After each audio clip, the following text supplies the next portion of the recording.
श्री राम जय राम जय जय राम। श्री राम जय राम जय जय राम। श्री राम जय राम जय जय राम। श्री राम जय राम जय जय राम। हाँ, तो प्रिय सज्जनों, आज हम विषय दे रहे हैं पंचवटी में 5 प्रश्न। यह अरण्य कांड का विषय है, रामायण का। तो आज इसी विषय में चर्चा करते हैं। भगवान राम पंचवटी में आ गए हैं, सीता लक्ष्मण के समेत। पर्णकुटी बन गई है और वहीं बैठे हैं आसन पर। वहीं से प्रश्न उठाते हैं विषय। भगवान राम से लक्ष्मण जी ने पूछा है कि हे प्रभु, आज मेरे मन में कुछ प्रश्न आए हैं, क्योंकि जब भगवान सामने हैं, ब्रह्म सामने हैं, फिर भी जीव के मन में संशय बना रहे तो ये अच्छा नहीं होता। क्योंकि ब्रह्म के सामने जीव का संशय नहीं रहना चाहिए, गुरु के सामने शिष्य का संशय नहीं रहना चाहिए। अगर गुरु सामने है फिर भी शिष्य संशय युक्त है तो वो ठीक नहीं है। इसलिए प्रभु, आप मेरे सामने हो और फिर भी मेरे मन में संशय रहे तो ठीक नहीं है। आज मेरे मन में 5 प्रश्न आए हैं, उनका समाधान कर दीजिए। वे 5 प्रश्न हैं प्रभु। पहले मैं ये पूछता हूं कि सेवा, जो मैं आपकी सेवा कर रहा हूं, आपके पीछे आया हूं, आपके साथ आया हूं, तो मेरे तो आप ही याद आ रहे हैं, तो सेवा तो आपकी हो ही रही है, सेवा में तो कोई संशय है नहीं। अब जो मेरे मन में प्रश्न उठे हैं वो मेरे 5 प्रश्न हैं। कहो ज्ञान विराग और माया, एक बार प्रभु सुख आसीना, लक्ष्मण बचन कहे छलहीना। हे नाथ, मैं अपना समझ के आपको पूछ रहा हूं। अपना समझ के क्यों अपना नहीं थे पहले?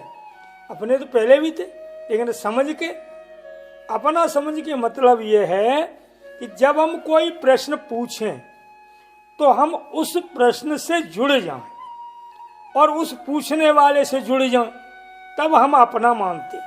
अब प्रश्न तो हमने कर दिया और जुड़े हैं नहीं, यानी प्रश्न तो हमने पूछ लिया और मन से यानी कहाँ पहुंच गए, और बताने वाला बता रहा है, सुनने वाला सुन रहा है, न वो अच्छी तरह सुन रहा है और न वो बताने वाला तो बता रहा है। तो प्रश्न यदि पूछा जाए तो अपनत्ता यह है कि जुड़ जाए उसी से, प्रश्न से, बताने वाले से भी और उस प्रश्न से जो प्रश्न पूछा है, तब उसको कहते हैं अपना। तो अपना समझ के मैं अब जुड़ गया हूं इस प्रश्न से। इसलिए महाराज, दूसरी एक बात और है अपना समझाने के लिए, कि भगवान राम जी तो उनके भैया हैं और भक्त भी हैं। कृष्ण के वो श्री भगवान राम जी लक्ष्मण के भैया भी हैं और भक्त भी हैं। लक्ष्मण भक्त हैं राम जी के और राम जी भैया हैं उनके। तो लक्ष्मण जी राम जी के भैया भी हैं और भक्त भी हैं। तो भक्ति से, भक्ति का रिश्ता मान करके भी हम अपने हैं और भैया तो हैं। लेकिन सच्चा रिश्ता, क्यों भैया बदल जाते हैं लेकिन भक्त बदलते नहीं। भक्त भगवान के जो हैं वही रहते हैं, भैया दूसरे जन्म में बदल जाते हैं, लेकिन भक्त भगवान कभी बदलते नहीं हैं। तो जो नहीं बदलते वही अपने हैं, जो बदल जाते हैं वो अपने नहीं हैं। इसलिए उन्होंने कहा कि हे प्रभु, मैं अपना समझ के पूछ रहा हूं कि हमारी आपकी जो भक्ति है वो कभी बदलेगी नहीं, बदली नहीं है और बदल सकती नहीं। इसलिए अपने को अपनत्व बताया है भक्ति से। अब कह रहे हैं प्रभु, हम आपसे 5 प्रश्न पूछ रहे हैं। 5 प्रश्न में पहला प्रश्न है कहो ज्ञान। पहले ज्ञान, वैराग्य, माया, भक्ति और ईश्वर जीव में क्या भेद है। ये 5 प्रश्न लक्ष्मण जी ने पूछे हैं। कहा ज्ञान विराग और माया, और कहो सो भगति करो जेहि दाया। हे प्रभु, पहले तो ज्ञान, फिर वैराग्य, और फिर वो माया, और फिर वो भक्ति बताओ, जिस भक्ति से कहते हैं भक्त ने मोह को नाना भांत नचाया। जिस भक्ति से आप भक्त के पीछे फिरते हो, नचते हो भक्त के पीछे, भक्त आपको जाने कितने नाच नचाता है, जो बनाता वही बन जाते हो, ऐसी वो भक्ति है। फिर वो बताओ, उसके बाद ईश्वर जीव में भेद क्या है वो बताओ। क्योंकि भक्ति, इसमें 4 प्रश्न जो हैं वे ज्ञान पंथ के हैं, और 5वां जो प्रश्न है, 5 प्रश्न है, इसमें 4 ज्ञान के हैं और 1 भक्ति का है। ज्ञान, वैराग्य और माया, ये हैं ज्ञान के प्रश्न, और ईश्वर जीव में भेद, ये भी ज्ञान का है। यानी 4 प्रश्न इसमें ज्ञान के हैं और 1 प्रश्न इसमें भक्ति का है।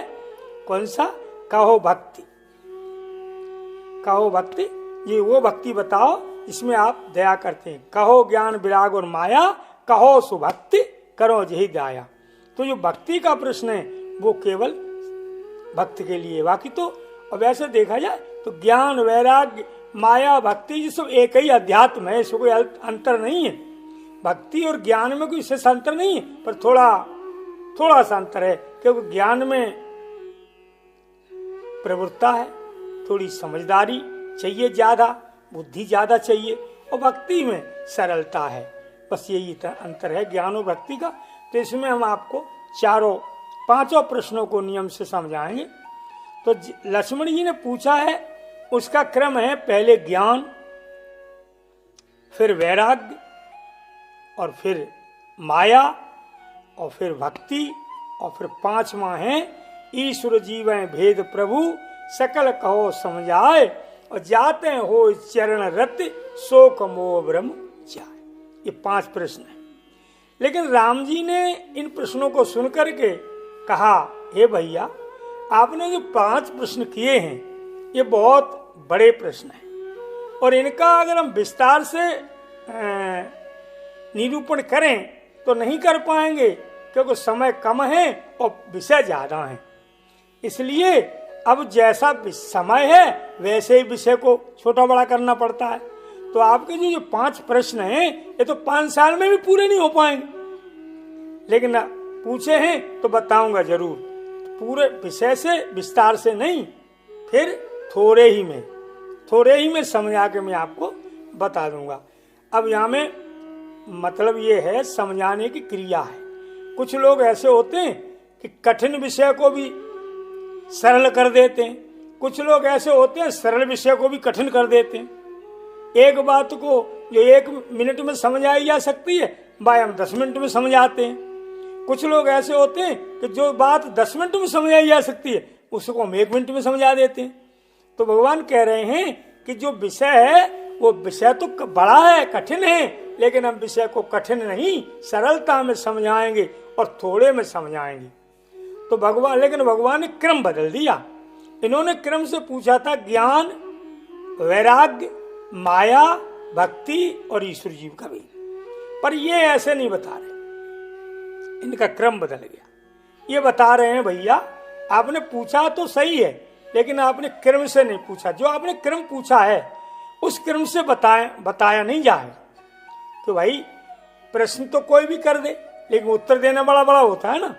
अब गुरु और शिष्य, टीचर तो कोई भी प्रश्न कर दे, भाई जो विद्यार्थी है वो तो टीचर से कोई भी प्रश्न कर दे, परंतु टीचर अपने हिसाब से समझाएगा। तो राम जी कह रहे हैं, हे लखन, प्रश्न तो आपने कर दिए, पर उनका क्रम हम अपने हिसाब से समझाएंगे, क्योंकि ये केवल हम ही तुम नहीं है, इसको जाने कितने लोग सुनेंगे। इसलिए सबको सबके मतलब में, सबके समझ में आ जाए ऐसे समझाना है। तो भगवान विषय लेते हैं पहले कौन सा? माया। इन्होंने कहा है पहले ज्ञान, दूसरा वैराग्य, और तीसरी माया, चौथी भक्ति और 5वां। लेकिन इन्होंने पहले लिया है माया। अब कह रहे हैं कि देखो भैया, पहले हम माया से शुरू करते हैं, क्योंकि जब तक माया नहीं समझ में आएगी तब तक ज्ञान वैराग्य तो ऊपर विषय है। ज्ञान वैराग्य तो जब समझ में आएंगे जब माया हट जाए। है? माया छिन्न न दिखे जैसे निर्गुण ब्रह्म। जब तक माया रूपी छन्ना पड़ा हुआ है, माया रूपी आवरण पड़ा हुआ है, तब तक न तो ज्ञान समझ में आएगा और न वैराग्य समझ में आएगा। इसलिए पहले जब तक वो आवरण नहीं हटाया जाएगा तब तक ये दो चीजें समझ में नहीं आएंगी। तो पहले आवरण है माया। अब हम पहले माया को समझाते हैं, इसके बाद में आपको ज्ञान वैराग्य के बारे में चर्चा करेंगे। तो भगवान कह रहे हैं माया के बारे में, हे लखन पहले माया समझो। जो तुमने प्रश्न पूछे हैं भाई मैं समझा रहा हूं, थोड़े में ही समझाऊंगा, सरल समझाऊंगा, लेकिन सुनने में तुम्हारा विषय है, कहने को मेरा विषय है, सुनने में, क्योंकि सुनना भी बहुत जरूरी है। अब कहने वाला तो खूब मन से कह रहा है और सुनने वाला सुन ही नहीं रहा उसको, तो समझ में कैसे आएगा। इसलिए जैसे मैं कह रहा हूं तत्परता से, वैसे तुम मन से सुनो। तात मन, मत और चित्त, तीन बताए। सबसे पहले बताया मन, फिर बताई मत और फिर बताया चित्त। इन तीनों से जब तक हम कोई चीज नहीं समझेंगे, सुनेंगे, तब तक समझ में नहीं आएगी। अब वैसे देखा जाए तो ये तीनों मन ही है। मन ही मत है, मत कहते बुद्धि को, यानी मन ही बुद्धि है और मन ही चित्त है, और मन तो मन है ही। तो ये मन विषय है प्रमुख, और बुद्धि और चित्त ये इसके गौड़ विषय है। जैसे पानी प्रमुख है और भाप और बर्फ गौड़ विषय है, ऐसे ही मन जो है प्रमुख है और बुद्धि और चित्त इसके गौड़ विषय है। तो कहते हैं कि पहले आपने जो पूछा है इसको हम आपको माया से समझाते हैं। और माया और मन, माया के साथ मन रहता है, क्योंकि मन के बिना, जैसे माया अपरिमित है, चंचल है, ऐसे मन भी चंचल है।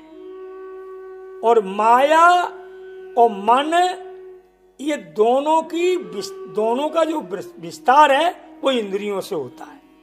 क्योंकि अगर इंद्रियां बस में हैं तो न मन कुछ कर सकता है और न माया कुछ कर सकती है। इन दोनों मन और माया, ये दोनों तभी हावी होंगे जब अपनी इंद्रियां काबू में नहीं है।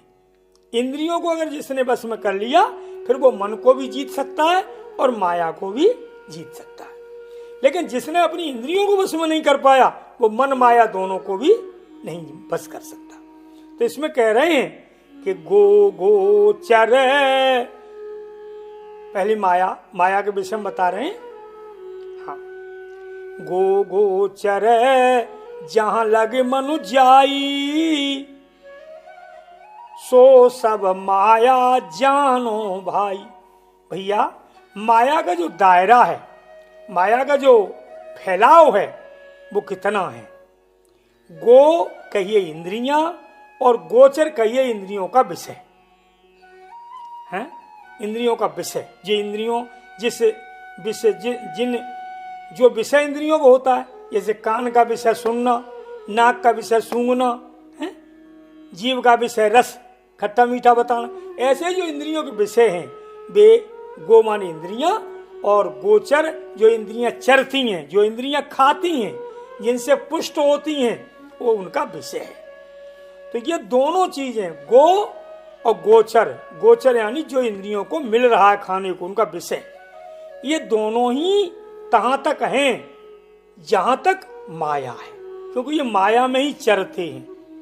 मन, माया और इंद्रियां, ये तीनों चीजें जो है माया के बिना नहीं चल सकती। ज्ञान वैराग्य इनसे बहुत दूर हैं। इनमें ज्ञान वैराग्य इन्हें नहीं समझ पाते जब तक, क्योंकि माया में भूले हुई हैं। मन इंद्रियां जो हैं, यानी कब से माया में पकड़े हैं, आज से नहीं, यानी कब से भूले हैं हम लोग माया में, और कह देते हैं अरे महाराज क्या करें, माया नहीं छोड़ती, माया नहीं छोड़ती कि हम नहीं छोड़ते, जो भी हो। क्योंकि माया जो है, एक वैसे देखा जाए तो माया कुछ है नहीं। माया और मन ये मान्यता है, लेकिन जब तक समझ नहीं पाए तब तक बहुत कुछ है।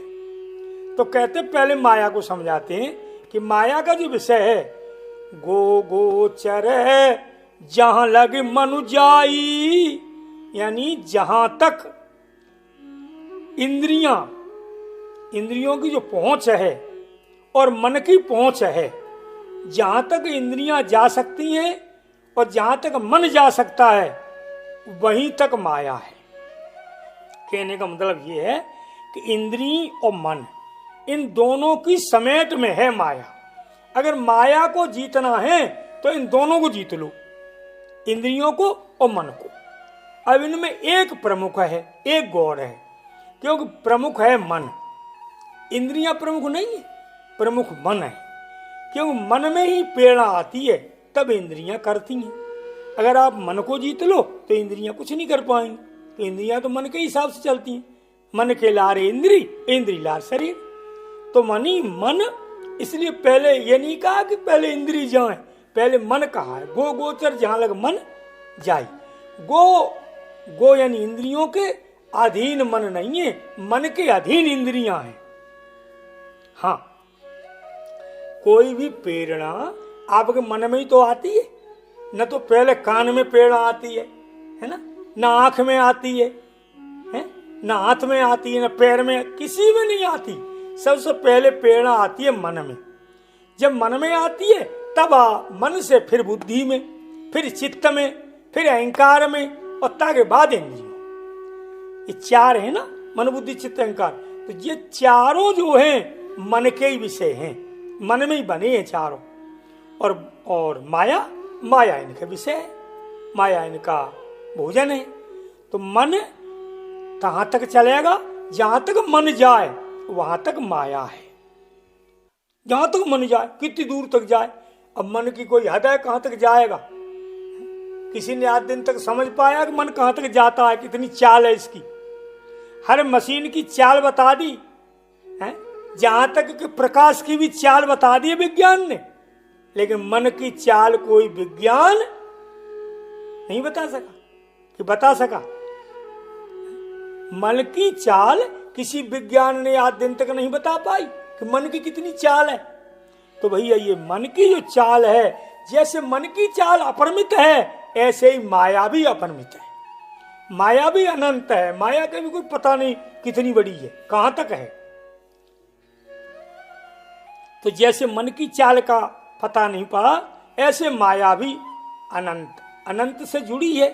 तो अनंत है, लेकिन अनंत माया अनंत नहीं है। माया का तो अंत है, लेकिन ब्रह्म का अंत नहीं, वो अनंत है। पर वो अनंत से जुड़ी है, इसलिए अनंत जैसी लग रही है। वो है अनंत नहीं, उसका तो अंत है, पर वो जुड़ी अनंत से। सत्ता जो है अनंत से ले रही है, इसलिए वो भी अनंत जैसी लगती है। तो कहते हैं जहां जहां लगे मन, जहां तक जाए वहां तक माया है। अब ये तो पूरी बाकी पहुंच बताए देगी, इतनी बड़ी है। जहां तक मन जाए वहां तक माया।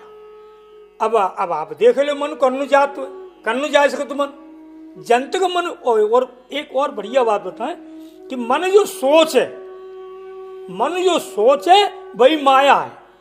और इतना ज्यादा सरल और तुम्हें हम कैसे समझाएंगे? जो मन सोच है, जहां कहूं सोच है, जो भी सोच है वो माया है।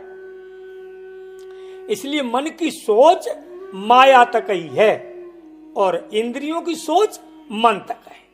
इंद्रियों से, मन से इंद्रियां लेती हैं और मन लेता है माया से, और माया लेती है भगवान से कनेक्शन।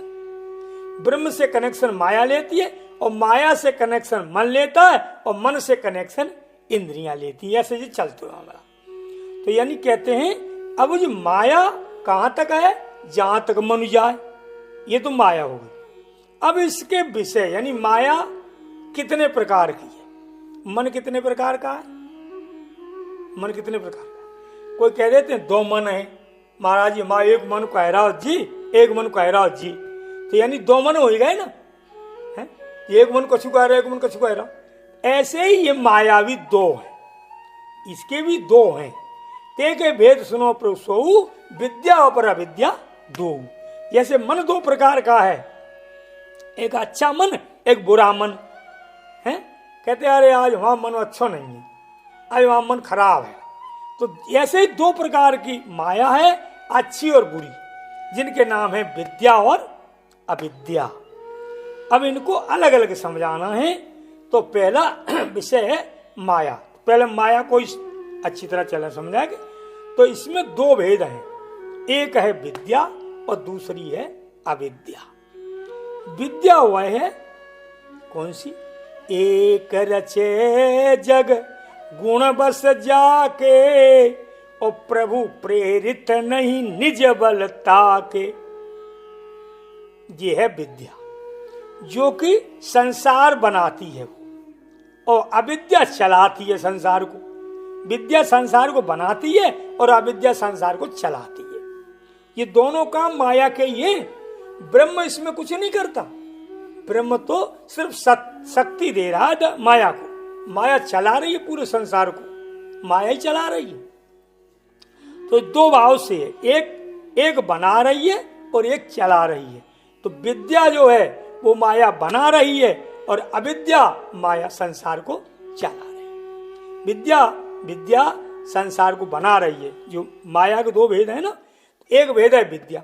तो विद्या तो माया जो है, विद्या जो माया है जिसका नाम विद्या है, वो तो संसार को बना रही है, और जिसका नाम अविद्या है वो संसार को चला रही है। इसलिए दो भेद हैं इसके। तेहि कर भेद सुनो प्रभु सोऊ, और विद्या पर अविद्या दो। एक विद्या और दूसरी अविद्या। ऐसे ही ये मन है, एक अच्छा मन, एक सुमन, एक कुमन। एक तो खराब मन और एक अच्छा मन। मन एक ही है लेकिन विचारों से अच्छा खराब हो गया।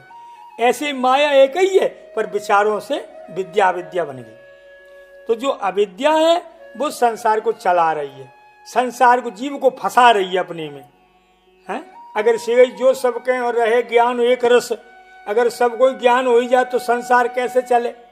तो ज्ञान सबको नहीं हो जाए, सबको ज्ञान न हो पावे इस क्रिया से। इसलिए ये माया काम कर रही है अविद्या का, जिससे सब लोग ज्ञानी न हो जाए। अगर सब ज्ञानी हो गए तो संसार चलेगा नहीं। इसलिए कोई कोई ज्ञानी हो पाते, सब नहीं हो पाते। जो माया के झंझट से निकल जाते वही हो पाते हैं ज्ञानी। तो माया बनाई इसलिए है जिससे संसार चले। इसलिए माया कोई गलत चीज नहीं है, भगवान की बनाई हुई है। अगर माया न होती तो ये जगत नहीं चलता।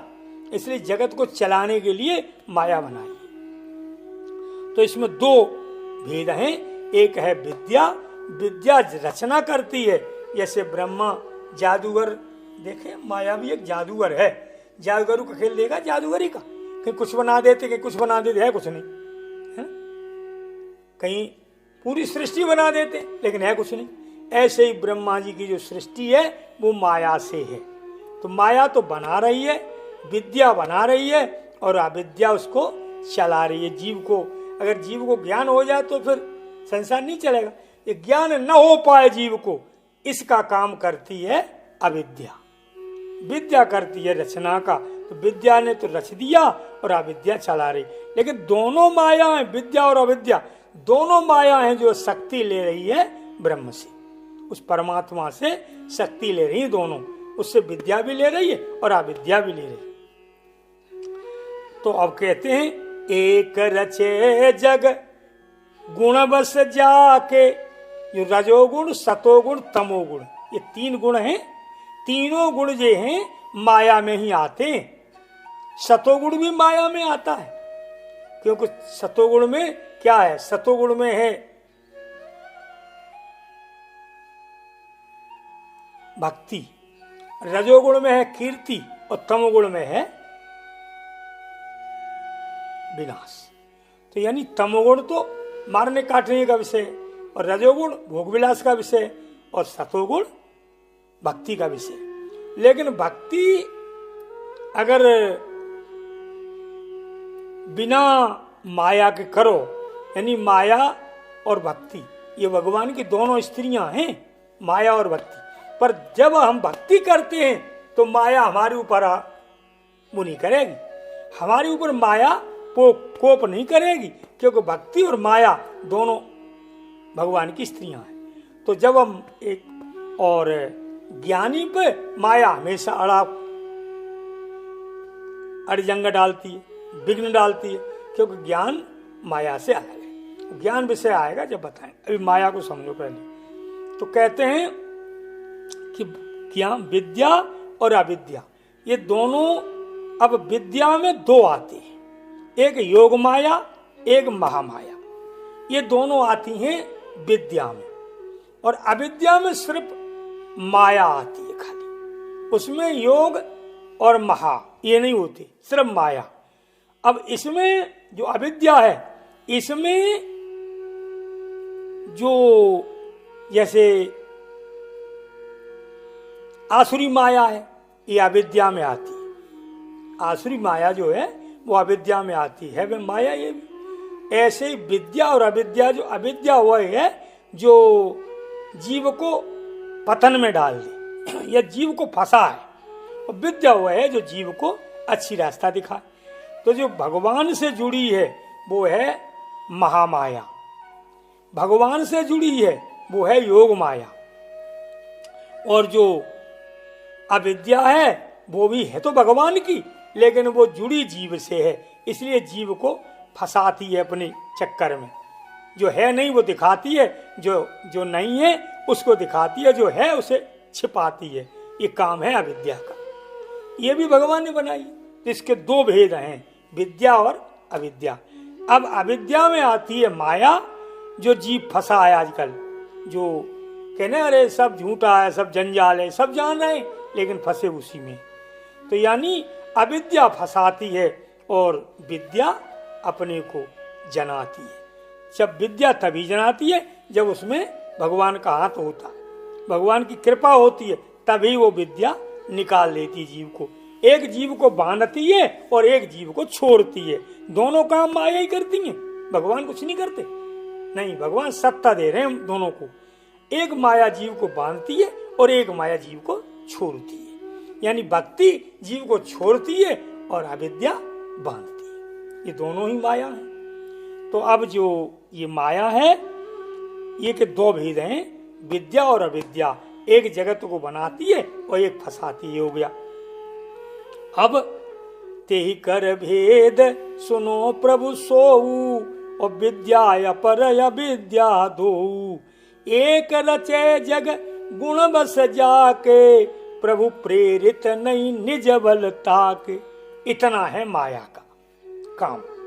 माया का काम इतना ही है कि जीव को फंसाती है और एक जीव को निकालती है, यानी छोड़ती है भक्ति से। जो माया में बंध गए हैं वो भक्ति के द्वारा, भक्ति भी तो एक माया है लेकिन वो वैसी माया नहीं है, वो अविद्या है। अविद्या में आती है भक्ति, क्योंकि भक्ति जो है वो भगवान से है तो भगवान की, इसलिए वो भी एक माया है, पर वो ऐसी माया नहीं है, वो योग माया है। भक्ति जैसे योग माया योगियों के पास होती योग माया, ऐसे भक्तों के पास जो भक्ति है वो भी भगवान की है वो भी माया, लेकिन वो ऐसी माया नहीं है फंसाने वाली, वो माया है निकालने वाली, जो अपने को अपनी जानकारी कराने वाली है वो भी माया।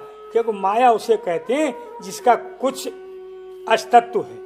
जैसे कोई चीज है, संसार जो है ये है और नहीं भी है। अगर सत्य है कि असत्य है, ये संसार क्या है? असत्य और सत्य, यानी असत्य इसलिए है कि ये रहेगा नहीं। ऐसे ही माया है, माया दिखती है रहेगी नहीं, पर भक्ति वो माया नहीं है, भक्ति भगवान की भक्ति है। ये कैसी है? ये भगवान की अनुभूति है, ये है तो भगवान से ही, लेकिन ये माया नहीं है, माया झूठी है, भक्ति झूठी नहीं है, भक्ति सत्य है और वो भगवान की हृदय की अनुभूति है। इसलिए इसको हम माया नहीं कह सकते, ये भगवान की अनुभूति है, क्योंकि माया झूठी है, इसलिए इसकी संज्ञा माया से नहीं दी जा सकती। भक्ति और माया दोनों अलग अलग हैं और इसलिए कहते हैं मोहिन नार नार के रूपा। ये दोनों एक दूसरे पे मोहित नहीं हो सकती। हाँ, देखने में लगती है कि ये भी माया, क्योंकि भक्तों में प्रेम होता है ना, एक दूसरे से लगाव होता है, प्रेम होता है, तो देखने में लगता है कि माया में भी प्रेम होता है, लेकिन माया का प्रेम और ये भक्ति का प्रेम दोनों अंतर होता है। माया में मोह होता है और भक्ति में प्रेम होता है, ये अंतर होता है दोनों में। इसलिए माया कहीं नहीं जा सकती, ये माया से अलग है। और माया माया है। तो ये माया का यहीं तक है कि जहां तक मन जाए और इंद्रियां जाएं वहां तक माया का क्षेत्र है। जितना मन सोचे, इंद्रियां सोचे, उतनी ही माया है। अब कहते हैं चित्त। चित्त क्या है? इन दोनों को जो संकलन करता है, जैसे आंखों से जो देखा जाए, कानों से जो सुना जाए, इन दोनों को जो हम इकट्ठा करते हैं, संग्रह करते हैं दिमाग में, वही चित्त है, चित्त है वही। तो ये चित्त माया से ही है। ये मन भी चित्त है। चित्त और मन में कोई अंतर नहीं, एक ही बात है, कहने में दो हैं। क्योंकि चित्त दिमाग में जो बनेगा, छप गया, वो चित्त बन गया, और जो सोच रहा है वो मन है वो मन की विषय, मन की उत्पत्ति है चित्त। चित्त कोई अलग विषय नहीं। तो कहते हैं कि ये मन चित्त, ये मन जहां तक जाए वहां तक माया है। क्योंकि चित्त भगवान को नहीं देख सकता। हा? भगवान को चित्त नहीं देख सकता, क्यों? मन बुद्धि चित्त ये वहां तक नहीं पहुंच सकते, इसलिए ये माया के ही दायरे में है। मन भी, बुद्धि भी और चित्त भी। क्योंकि ये गोचर जहां लग मन जाई वहां तक माया है, और माया में ही ये तीनों हैं। भगवान के पास न तो मन जा सकता है, न बुद्धि जा सकती है, और न चित्त जा सकता है। मन गोतीत, यानी मन बुद्धि तीनों से अलग हैं। ये इंद्रियों से भी अलग हैं। मन बुद्धि चित्त इन तीनों से अलग है। तभी तो कहते हैं अनामय, नाम ही नहीं है उसका। जब ये तीनों से अलग है तभी तो गोतीत है। गोतीत मतलब इंद्रियों से भी अलग है। जब इंद्रियों से भी अलग है तो मन से भी अलग है। मन बुद्धि चित्त ये तीनों भी वहां नहीं जा सकते, ऐसा वो अपना पूर्ण ब्रह्म है। उसकी बात बाद में करेंगे। तो अभी केवल माया को समझाया है। माया कहाँ तक है? जहां तक मन और बुद्धि और चित्त ये तीनों जहां तक जाएं वहां तक ही माया है। यानी जगत के जितने कार्यकलाप आपको लग रहे हैं, दिख रहे हैं, जितनी चीजें दिख रही हैं वे सब माया हैं। भगवान तो दिख नहीं रहे, इसलिए भगवान माया नहीं है। भगवान माया का विषय नहीं कि वो दिख ही नहीं रहे। जितनी चीजें दिख रही हैं वे सब माया हैं। अब तुम कहो महाराज जी सूर्य भी तो दिख रहे हैं, तो ये भी माया है। सूर्य दिख रहे हैं जरूर, लेकिन सूर्य नहीं दिख रहे, उनका प्रकाश दिख रहा है। सूर्य की किरणें, प्रकाश दिख रहा है, सूर्य नहीं दिख रहा है। ऐसे ही प्रकाश जो है भगवान का प्रकाश तो दिख ही रहा है संसार में, जो चल रहा है, जिसे हम चला रहे हैं, हम लोग बोल रहे हैं, खा रहे हैं, पी रहे हैं, ये भी तो भगवान की कृपा से ही है। उनकी तो इच्छा है, उनकी तो शक्ति से चल रहे हैं हम, लेकिन ये दिख नहीं रही शक्ति। शक्ति सिर्फ अनुभव में है। ऐसे और माया दिख रही है, जगत दिख रहा है, भगवान दिख रहा नहीं, क्योंकि भगवान अनुभव का विषय है और माया इंद्रियों का विषय है। तो इंद्रियों का विषय है, वही दिख रहा है। तो माया जहां तक है, जहां तक मन और इंद्रियां हैं, यानी समझने में, देखने में आवे और सुनने में आवे, वो है माया। भक्ति सिर्फ सुनने में आती है, देखने में नहीं आती। भगवान सुनने में आता, देखने में नहीं आता। इसलिए मन गोतीत, विषयों का मन और बुद्धि चित्त इनका विषय ब्रह्म नहीं है। माया इन तीनों का विषय है। इसलिए माया यहाँ तक है। कहाँ तक? गोचर जहाँ लग मन जाई सो सब माया जानो भाई। और इनके दो भेद हैं, ज्ञान वो विद्या और अविद्या, ये दो भेद हैं। और वैसे इनकी तीन वे हैं, योग माया, महामाया और माया, तीन हो गए। अब माया तो साधारण माया है, जो संसार चल रहा है, जिससे लड़का नाती परिवार धन। अब देखो माया में भी दो भाग हैं, एक जड़ माया, एक चेतन माया। एक जड़ माया, जड़ माया कौन सी है? इस वो धन और जमीन, ये जड़ माया है। जो जमीन है, धरती है, और धन, ये जड़ माया है, क्योंकि ये चल नहीं सकती। धरती यही है एक जगह, और धन भी एक जगह, जहां रख दो वहीं रखा रहेगा, लेकिन है माया। तो ये दो भाग हैं, जड़ और चेतन। चेतन है स्त्री, माया के दो भाग है ना, एक जड़ भाग, जड़ भाग में आते हैं स्त्री, वो धन और जमीन, ये आते हैं जड़ भाग में। और चेतन में स्त्री, चेतन में स्त्री, स्त्री भी तो माया है, माया रूपी नार।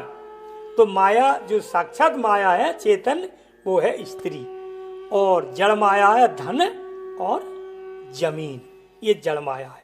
तो जड़ माया है वो अविद्या का कार्य है, और चेतन माया वो महाविद्या का। जैसे महामाया, महामाया लक्ष्मी है, तो जितनी जो देवियां हैं वे हैं महामाया। पार्वती, लक्ष्मी, सरस्वती, जितनी ये देवियां हैं वे सब महामाया हैं। और माया जो स्त्रियां हैं सामान्य, जो सामान्य स्त्रियां हैं वे हैं माया, और जो देवियां हैं वे हैं महामाया। और ये दो चेतन में है, और जड़ में दो चेतन में है गई, एक तो माया एक महामाया। माया में है गई स्त्रियां जो सामान्य स्त्रियां हैं, और माया में और महामाया में लक्ष्मी, पार्वती, सरस्वती और जितनी देवियां हैं वे सब महामाया में। ऐसे दो इसके जड़ में, एक धन और एक जमीन।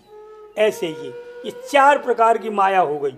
वैसे माया एक ही है लेकिन हो गई चार, और वैसे देखा जाए तो दो विद्या और अविद्या, फिर इनका विषय किया तो ये चार बन गई। दो बन गई विद्या में से और दो बन गई अविद्या में से, इसलिए चार स्वरूप बने। चार तरीका की है गई माया, दो जड़ और दो चेतन। दो चेतन में को है एक माया, वो महामाया और योग माया। महामाया और योग माया ये है गई चेतन में। और जड़ में माया, जड़ माया और चेतन माया।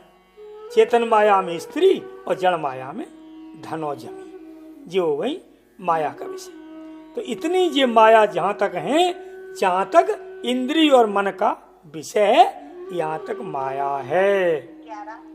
ये विषय आपका आज माया हुआ। अब आगे समझाएंगे ज्ञान को। इसमें बताया है, पहले माया समझाई, अब इसके बाद समझाएंगे ज्ञान को। माया के बाद ज्ञान क्या है। अब माया तो आपने समझ ही ली, माया का विषय तो आपने समझ लिया कि जहां तक मन इंद्रिय की पहुंच है वहीं तक माया की पहुंच है। ये आपने अपनी समझा माया। अब दूसरा प्रश्न है ज्ञान। अब ज्ञान समझाएंगे आपको कल।